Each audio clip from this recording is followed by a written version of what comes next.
Hello दोस्तों, नमस्कार। आज लेकर आई हूँ सोहर गीत। वीडियो कैसा लगा कमेंट बॉक्स में ज़रूर बताएं। आशा करती हूँ कि वीडियो ज़रूर पसंद आएगा।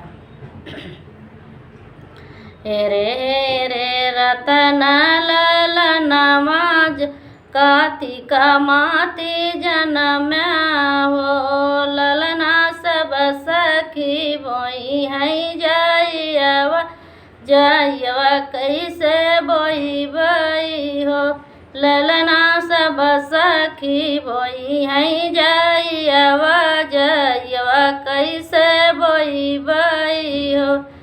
हे रे रतन ललनमा पगुन माती जनम हो, ललना सब सखी खेली है फगुआ फगुआ कैसे खेलबई हो, ललना सब सखी खेली है फगुआ फगुआ कैसे खेलबई हो।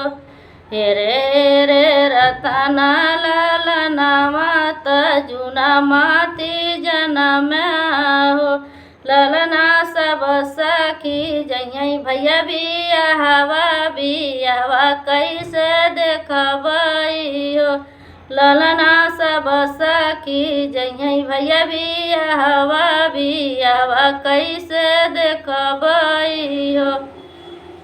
हे रे रतन ललनमा सावन माती जनम हो, ललना सब सखी झूली है झलुआ झलुआ कैसे झूलबई हो, ललना सब सखी झूली है झलुआ झलुआ कैसे झूलबई